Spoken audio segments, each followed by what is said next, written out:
टेरा mathematics के online platform में आप सभी लोगों का स्वागत है। यहाँ प्रिपरेशन करते हैं TGT, PET, IIT, JEE mains और एडवांस के मैथमेटिक्स की। फैकल्टी मेंबर जो आपको टीच करते हैं वो नेटवर्क गेट क्वालिफाइड हैं और ऑल इंडिया पीजीटी रैंक 1 निकाली है DSSB में। टेट सीरीज या फिर जैसा वीडियो लेक्चर आप देख रहे हैं, इसके वीडियो लेक्चर कोर्स के लिए आप इस नंबर पर कॉल या व्हाट्सएप कर सकते हैं।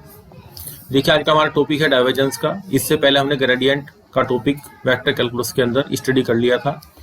डाइवर्जेंस ये क्या होती है? The divergence of a continuously differentiable vector point function is defined as divergence of v equal to del dot v vector. जो डेल हमारे पास होता है वो वेक्टर पॉइंट फंक्शन होता है, एक तरीके का ऑपरेटर होता है। तो वो दूसरे वेक्टर के साथ क्या करेगा? डॉट प्रोडक्ट की तरह अप्लाई होगा। तो del dot v vector equal to, ये हमारे पास डेल ऑपरेटर है, ये हमने आपको पहले स्टडी कराया था ग्रेड 5 में। और डॉट v वेक्टर, जब यहाँ पे आप डॉट प्रोडक्ट करेंगे तो आपके पास जो क्वांटिटी आएगी डॉट प्रोडक्ट की, तो वो स्केलर पॉइंट फंक्शन आएगा। तो इससे पहला पॉइंट बना आपका कि जो डाइवर्जेंस ऑफ v होता है वो हमारे पास स्केलर पॉइंट फंक्शन होता है। जबकि इससे पहले हमने जब स्टडी किया था ग्रेडियंट ऑफ फाई, वो हमारे पास वेक्टर पॉइंट फंक्शन आया था, जबकि फंक्शन गिवन स्केलर फंक्शन था। नंबर 2 क्या है कि फिजिकली डाइवर्जेंस ऑफ v क्या होता है? तो ये क्या देता है हमें? जिस तरीके से हमने ग्रेडियंट निकाला था वो आपका नॉर्मल टू द सरफेस देता था, इसी तरीके से divergence of v gives the rate of outflow. मतलब किसी भी यूनिट आपके वॉल्यूम से जितना पर यूनिट वॉल्यूम आउटफ्लो हो रहा है, जितना बह रहा है इसमें से फ्लो हो रहा है at a point of the fluid. Fluid में किसी भी पॉइंट पे पर यूनिट वॉल्यूम कितना फ्लूइड पास आउट हो रहा है, ये उसकी क्वांटिटी को रिप्रेजेंट करता है। अगर डाइवर्जेंस ऑफ v हमारे पास क्या है? 0 है, तो v वेक्टर को हम क्या कहते हैं? सोलिनोइडल वेक्टर कहते हैं, सोलिनोइडल वेक्टर पॉइंट फंक्शन। या फिर हम ऐसे कह सकते हैं कि फ्लक्स, फ्लक्स भी आपके पास क्या होता है? पर यूनिट वॉल्यूम से जितना भी फ्लूइड आपका फ्लो होता है उसको फ्लक्स बोलते हैं। Flux entering at any element of the space, element के किसी भी स्पेस के किसी भी एलिमेंट से जो हमारा फ्लक्स हो रहा है, जो एंटर हो रहा है फ्लक्स, वो सेम रहेगा as that of leaving it, जो इससे पास आउट हो रहा है। तो ये फिजिकल इंटरप्रिटेशन भी इसका हो गया और डेफिनेशन भी आपने सीख ली। अब हम इसके कुछ रिजल्ट्स के ऊपर काम करेंगे।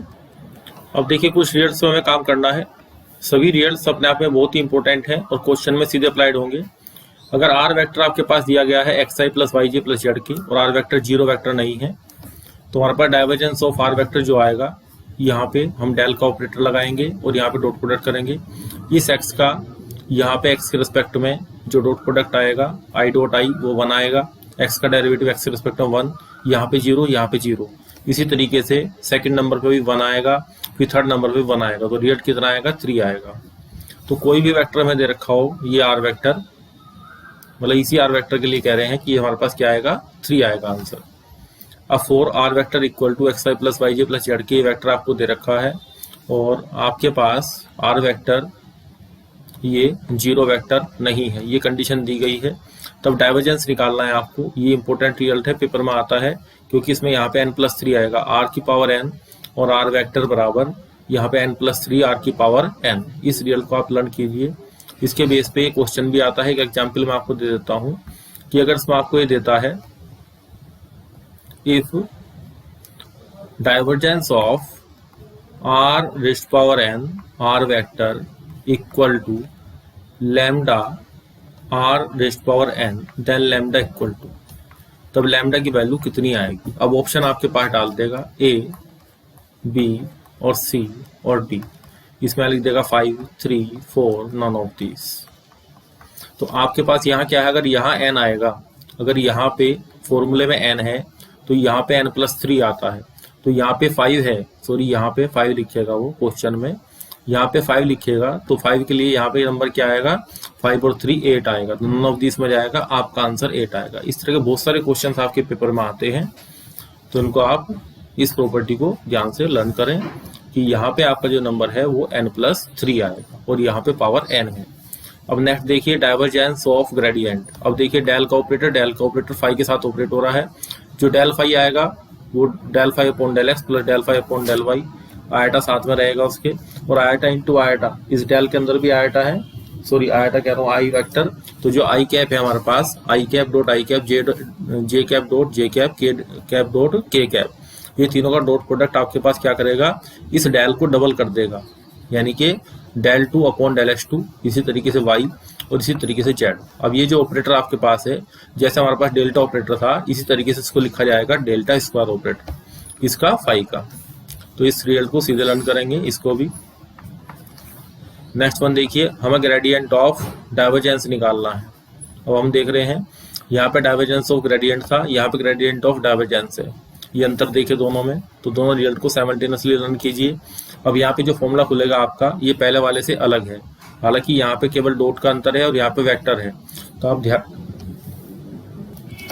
ध्यान दीजिए कि अगर यहाँ वेक्टर आ रहा है तो वेक्टर ट्रिपल प्रोडक्ट यहाँ जनरेट हो जाएगी, डेल क्रॉस वी माइनस का डेल स्क्वायर वी। ये डेल डेल के साथ जाएगा, स्क्वायर तो बनाएगा ही, इस चीज का ध्यान रखेंगे। और यहाँ पे डेल स्क्वायर भी आएगा, यहाँ पे डेल क्रॉस वी आएगा, तो डेल यहाँ भी 2 बार आना है, यहाँ पे और यहाँ पे। तो इस तरीके से राइमिंग बनाएंगे लर्न करने की आप। तो जो रिजल्ट हमने ऊपर सीख लिए हैं उनका ही एप्लीकेशन, उनका ही यूज नीचे की तरफ आएगा। अब नेक्स्ट देखिए, यहाँ पे आपको निकालना है del square of f of r निकालना है, तो f double dash r plus 2 upon r. ये फॉर्मूला हमने क्वेश्चन में भी कराया था, इससे जो लास्ट आपका लेक्चर था उसके अंदर। तो यहाँ पे लैम्डा रख के हमने लैम्डा की वैल्यू फाइंड आउट कराई थी, तो ये वैल्यू हमारे पास कितनी आई थी, 2 आई थी। तो वहाँ एक शॉर्टकट भी हमने आपको बताया था कि एफ ऑफ आर को आप आर स्क्वायर आर क्यूब कुछ भी ले सकते हैं, आर भी ले सकते हैं। तो सबसे सुटेबल होता है आर स्क्वायर लेना, क्योंकि आर स्क्वायर बराबर होता है x square plus y square plus z square. Next property देखिए, अब डेल्टा का आपको डॉट लेना है, डाइवर्जेंस निकालना है ए और बी वेक्टर के साथ।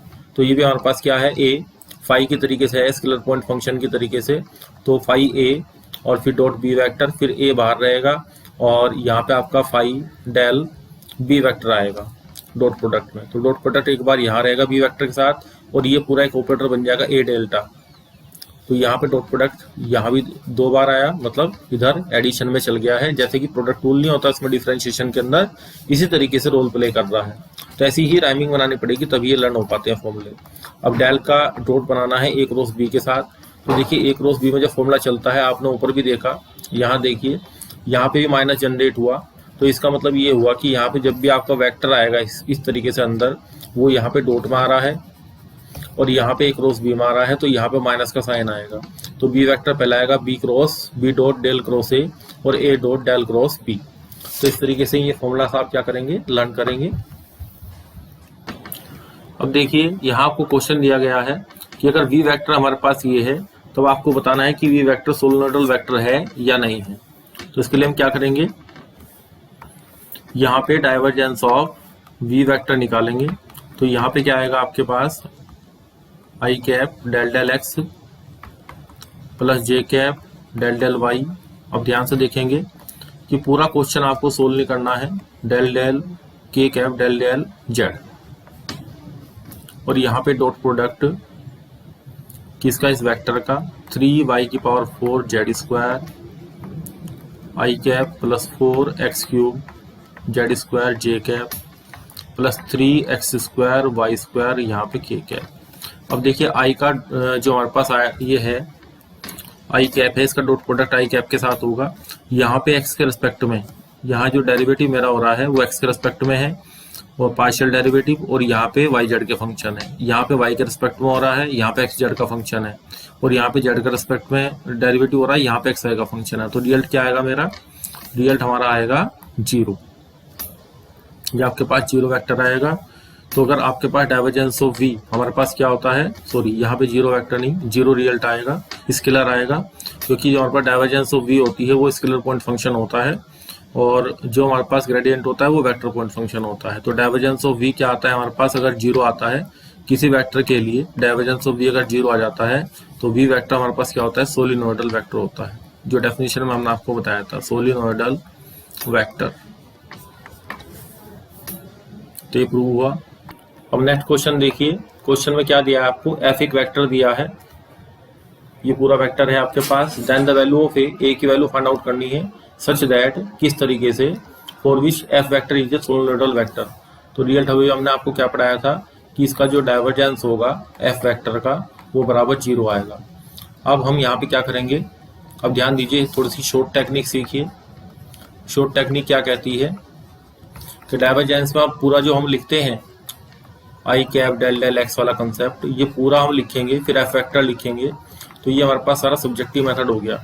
अब इसका मतलब आप समझ गए हैं कि इसका डेरिवेटिव एफ वेक्टर में जो आई वाला जो हमारे पास कोफिशिएंट है, इसका डेरिवेटिव किस रेस्पेक्ट में करना है, एक्स के रेस्पेक्ट में करना है। तो डायरेक्ट हम क्या करेंगे, इसका डेरिवेटिव यहाँ पे एक्स के रेस्पेक्ट में करेंगे। अब ये माइंड में आप सेट कर लीजिए चीज। अब एक्स के रेस्पेक्ट में करेंगे तो a इंटू 2x और y आएगा, और y जेड के लिए 0 हो जाएगा, प्लस। अब यहाँ देखिए जो हमारे पास कोफिशिएंट है किसका, j का, ये कोफिशिएंट ध्यान दीजिए, इस पे कोफिशिएंट है वो j का।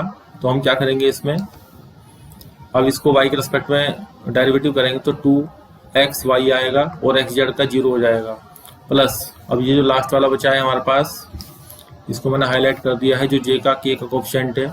अब इसका डेरिवेटिव किसके रेस्पेक्ट में करना है, z के रेस्पेक्ट में, तो 2xy और z का 1 हो जाएगा और इसका 0 हो जाएगा, इक्वल टू 0। अब यहाँ से xy 2xy कॉमन आएगा और a plus 1 plus 1 a plus 2 equal to 0। तो यहाँ से a प्लस 2 को हम क्या रखेंगे 0, और यहाँ से a की वैल्यू कितनी ऑब्टेन होगी, -2। तो इस तरह के क्वेश्चन आपको, शॉर्ट टेक्निक का मतलब आपने कंसेप्ट जो सीखा है उसकी प्रोसेसिंग फास्ट कर दी है, मतलब कम से कम लाइन लिखनी है आपको और कम से कम टाइम में आपको क्वेश्चन को सोल्व आउट करना है। अब देखिए आप स्टडी करेंगे नेक्स्ट कंसेप्ट की, कर्ल की। The curl of the continuously differentiable vector point function इस v vector is defined as the curl v equal to del, जो ऑपरेटर मेरे पास है differential operator, del cross v, और आपका क्रॉस प्रोडक्ट किससे निकलता है, आई जे के। फिर हमारा डेल का जो ऑपरेटर है उसमें हमारे पास आई जे के जो गुणांक होते हैं, कोफिशिएंट होते हैं, वो ये होते हैं, और वी वेक्टर हमारे पास है v1 I plus v2 j plus v3 k। इस तरीके से एक्सपेंशन करने पे हमें del cross v find out हो जाता है, कर्ल v फाइंड आउट हो जाता है। अब हम देखेंगे फिजिकली, ये जो हम फ्लूइड की स्टडी करते हैं वहाँ फिजिकली ये क्या, या किसी बॉडी पे, वो फ्लूइड की स्टडी तो हम करते हैं आपके डाइवर्जेंस के अंदर, और यहाँ पे फिजिकली हम क्या करते हैं, एंगुलर वेलोसिटी पे काम करते हैं, एंगुलर वेलोसिटी पे। तो physically the angular velocity at any point of a body, किसी बॉडी के किसी पॉइंट पे angular velocity is equal to होगी to the half of the, ये कंसेप्ट आप ध्यान से सीख लें, ये हाफ होती है of the curl v at that point of the body. तो ये चीज इसकी ये डेफिनेशन है इसकी कि फिजिकली क्या रिप्रेजेंट करता है। तो हम यहाँ काम करेंगे एंगुलर वेलोसिटी पे। अगर किसी पॉइंट पे आपका कर्ल v वेक्टर बराबर 0 वेक्टर है, तब v वेक्टर आपके पास जो आएगा उसको हम क्या कहेंगे, इरोटेशनल। देखिए एंगुलर वेलोसिटी का मतलब है कि कोई जो हमारी बॉडी है वो मूवमेंट में है। अब इरोटेशनल का मतलब है कि बॉडी के अंदर मूवमेंट इरोटेशनल है, तो यहाँ पे मूवमेंट नहीं है या फिर कांस्टेंट मूवमेंट है। अब देखिए हम कुछ इंपॉर्टेंट रिजल्ट्स की स्टडी करेंगे और इन्हीं में से आपका क्वेश्चन एग्जाम में पूछा जाता है। पहला रिजल्ट देखिए कि डेल का आपको क्रॉस करना है a b वेक्टर के साथ, तो यहाँ पे डेल a पहले a के साथ आएगा, फिर b वेक्टर, फिर क्रॉस प्रोडक्ट में a delta cross b vector. तो इनके प्रूफ अपना में बहुत बड़े बड़े हैं, वो आपको यहाँ पे इस पॉइंट पे जहाँ की आपका 2 या 3 क्वेश्चन आएंगे 125 में से या 200 में से 4 क्वेश्चन आएंगे, तो उनके प्रूफ पे नहीं जाएंगे, यहाँ उनके रिजल्ट्स पे काम करेंगे। अब डेल का क्रॉस करना है, कर्ल करना है, ये सब कर्ल है, जो डेल क्रॉस हो रहा है ये कर्ल है। अब डेल क्रॉस करेंगे ए क्रॉस बी के साथ, तो यहाँ पे 4 हमारे पास वैल्यूज आएंगी, इसमें ए वेक्टर, यहाँ पे del dot b minus a dot delta, इसमें डेल है और ये बी, फिर माइनस का बी बाहर आएगा। अब यहाँ पे ए से शुरुआत करिए, यहाँ पे बी से शुरुआत करेंगे, अंदर डेल डॉट ए आएगा, बिल्कुल इसका उल्टा चलेगा। ऐसे भी याद कर सकते हैं कि यहाँ प्लस का साइन है, यहाँ माइनस का साइन है, फिर यहाँ माइनस का साइन है, फिर बी के साथ डेल्टा आएगा और ए वेक्टर बाहर चल जाएगा। ये इसका लर्निंग मेथड हुआ। जब तक आप राइमिंग नहीं बनाएंगे इनको लर्न करने की प्लस माइनस की, तब तक ये लर्न नहीं होते फॉर्मूले। अब अगर आर वेक्टर हमें दिया है तो हम कर्ल आर कैसे निकालेंगे, आई जे के, फिर डेल ऑपरेटर, फिर एक्स वाई जेड। अब यहाँ पार्शियल डेरिवेटिव जब आप करेंगे तो 1 - 1 सब 0 0 होता रहेगा, तो ये रिजल्ट हमारे पास बाकी। और जब जे के रेस्पेक्ट में करेंगे तो यहाँ जेड के रेस्पेक्ट में, यहाँ एक्स के रेस्पेक्ट में, तो सारा रिजल्ट क्या आएगा, 0 वेक्टर आएगा। और जब किसी वेक्टर का कर्ल 0 होता है तो उसको क्या बोलते हैं, इरोटेशनल वेक्टर बोलते हैं। अब हमें निकालना है कर्ल ग्रेड फाई, तो मैं एक फॉर्मूला आपको लर्न कराऊंगा अभी। तो ये रिजल्ट आपका 0 वेक्टर आएगा डाइवर्जेंस ऑफ कर्ल निकालेंगे तो ये भी 0 आएगा। और अगर कर्ल कर्ल वी वेक्टर निकालना है तो डेल क्रॉस का आपके पास फॉर्मूला याद है, ए क्रॉस बी क्रॉस सी का, तो ये इसके साथ जाएगा पहले और बाहर डेल ऑपरेटर आएगा, फिर माइनस बीच में आता है, फिर डेल डेल के साथ जाता है तो डेल स्क्वायर आएगा, फिर वी वेक्टर आएगा। तो ये सारे फॉर्मूलास मैंने आपको लर्न करा दिए हैं। अब एक फॉर्मूला आपको याद करना है, गवर्नमेंट डिग्री कॉलेज, ऐसे याद रखा है हमने इसको, गवर्नमेंट डिग्री कॉलेज। अब यहां से शुरू करना है डाइवर्जेंस ऑफ कर्ल और कर्ल ऑफ ग्रेडियंट। ये दो वैल्यू मैंने आपको बताई हैं, जो मैंने यहाँ पे इसको बॉक्स में बंद भी कर दिया है। ये दो वैल्यू आपको याद रखनी है। आपको फाई, यहाँ पे फाई और यहाँ पे वी वेक्टर, बहुत बड़े बड़े फंक्शन दे देता है, x cube y square plus इस तरह करके, और वी वेक्टर में भी यहाँ पे कोफिशिएंट बहुत बड़े बड़े होते हैं और आपसे पूछता है कि divergence of curl of v बताना है। तो गवर्नमेंट डिग्री कॉलेज से आपको याद करना है, डी के साथ सी आएगा, फिर सी के साथ फिर ऊपर जाएगा जी। तो divergence of curl v vector और कर्ल ग्रेडियंट फाई, तो यहाँ पे तो फाई आएगा और यहाँ पे ये वेक्टर हमारे पास ये वी वेक्टर के लिए आएगा। डाइवर्जेंस कर्ल वी वेक्टर बराबर 0 वेक्टर आएगा, इसमें सॉरी ये यहाँ पे 0 स्केलर आएगा और यहाँ पे कर्ल, और जब ग्रेडियंट निकालेंगे फाई का तो हमारे पास कर्ल, हमारे पास वेक्टर पॉइंट फंक्शन आता है, तो ये हमारे पास 0 वेक्टर आएगा। तो ये इसकी टेक्निक हुई लर्न करने की, जो कि आपकी बुक्स में नहीं लिखी होती है। रैमिंग बनाने के लिए आपको इनको लर्न करना पड़ता है। तो ये फॉर्मूला हमारे खत्म हुए किसके, ग्रेडियंट के, डाइवर्जेंस के, कर्ल के। अब हम काम करेंगे इनके क्वेश्चंस के ऊपर आगे जाके। तो आज का लेक्चर आपका यही फिनिश होता है। थैंक्स।